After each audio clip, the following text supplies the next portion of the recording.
아, 왜 또 심각하시지? 저희 철거할 때 다 걷어낼 거예요. 여기 전체 다 걷어낸 다음에 지금 여기 이제 마감돼 있는 거 그 다 확인한 다음에 방수도 다시 해야 돼. 집안의 문제. 이것도 대공사 들어갔네요. 방수도 다시 해야 되고 아, 그때 뭐 나무 심고 예예예. 아, 잘 꾸며놨었는데. 예, 안녕하세요. 조성원 변호사입니다. 오늘은 또 드라마가 아니라 예능으로 찾아뵙게 되네요. 여러분들 아시는지 모르겠는데 동상이몽2에서 윤상현 씨 부부의 이른바 윤비하우스라 그래서 새롭게 주택을 신축을 했는데 그 주택에 하자가 발생해서 그 시공사와 법적 분쟁이 있었다라는 기사를 보신 적이 있으실 거예요. 그래서 이렇게 시공을 했다가 법적 분쟁이 발생하는 이 골치 아픈 상황이 벌어졌을 때 정말 어떻게 조치해야 하는가, 정답은 무엇이고 어떤 절차로 진행해야 되는가를 궁금증을 가지신 분들이 많았을 겁니다. 만약에 이렇게 신축주택의 준공시에 잔금을 지급해야 되는 상황이 있죠, 당연히. 그때 하자가 발생했을 경우에요. 이런 누수가 벌어진다든가 아니면 건축물의 모양이 원래 그 설계대로 이루어지지 않았다거나 그런 하자가 발생했을 경우에 그러면 하자를 이유로 잔금 지급을 미룰 수 있을까요? 예, 미룰 수 있습니다. 왜냐면 그 하자가 있을 경우에 궁극적으로는 손해배상을 받을 수가 있기 때문에 그 손해배상금과의 상계를 요구할 수 있거든요. 미리 지급할 필요 없이 일단 그 하자의 보수를 요청하면서 그 잔금 지급을 충분히 미룰 수 있습니다. 물론 그런 경우에 공사업자는 발생하거나 예상되는 그 하자를 충분히 그 이행을 담보할 수 있는 담보를 제공하고 잔금 지급을 요구할 수 있지만, 그렇지 않고는 그 잔금 지급을 무작정 달라고 요구할 수 없는 상황이 될 수 있습니다.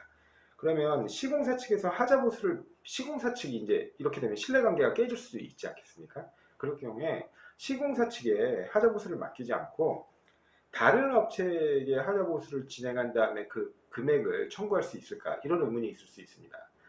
그게 법적으로 정당하게 계산된 공사비라면 청구할 수 있습니다. 민법상 이 건축주는 그 시공사에게 하자의 보수를 요구할 수도 있고요. 시공사와 이미 신뢰관계가 깨졌다고 볼 수도 있잖아요. 하자가 막 자꾸 발생하니까. 그렇기 때문에 그 하자의 보수를 청구하는 것뿐만 아니라 하자 보수에 가름해서 또는 하자 보수와 함께 그 하자 발생으로 인해 그 도급인이죠. 그 건축주가 입은 손해, 여러 가지가 있을 수 있습니다. 왜냐하면 하자 보수비라든가 아니면 제때 입주하지 못해서 예를 들면 호텔이나 여관 등을 전정을 했다면 그 숙박비 상당이라든가 이런 입주 지연으로 인한 손해 전부 입증을 해서 청구할 수 있습니다. 그러니까 꼭 하자의 보수만을 요구할 수 있는 게 아니고 하자 보수에 소요되는 정당한 비용 상당을 청구할 수 있습니다. 일방적으로 다른 업체에 맡겨서 거기서 발생한 모든 공사대금을 청구할 수 있느냐, 그게 부풀려진 공사대금일 수도 있기 때문에 원칙적으로는 그 하자가 발생한 하자에 대해서 나중에 법적으로 분쟁이 붙었을 때는 법원에서 선임된 감정인에 의해서 감정된 정당한 하자 보수금을 청구할 수 있게 됩니다.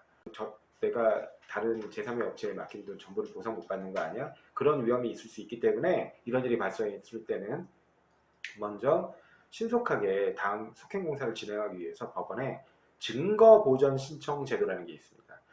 분쟁을 하기 전에 신속하게 증거를 먼저 확보해 놓고 향후 분쟁을 진행할 필요가 있을 때 마치 무슨 가처분 가압류처럼 먼저 증거보전 신청을 하시면 법원에서 신속하게 증거보전 절차를 진행해서 이 하자의 손해를 먼저 파악하게 되고요. 그 다음에 속행공사를 진행하시면 됩니다. 네. 그 다음에 법적으로 가게 되면 어떻게 되냐? 아까 말씀드렸듯이 증거 확보가 먼저 필요하기 때문에 다른 업체에서 완공되거나 아니면 하자가 보수되고 나면 실제 하자가 발생했는지, 그 하자로 인해서 어느 정도 비용이 소요되는지 그런 부분이 명확하게 측정되지 않을 수 있잖아요. 그때 증거 신청 과정에서 측정된 정당한 손해, 그 손해를 나중에 법원에 청구하게 되고요. 법원에서 인용 판결이 이루어지면 그럼 손해배상으로서 보상을 받게 되는 겁니다. 네.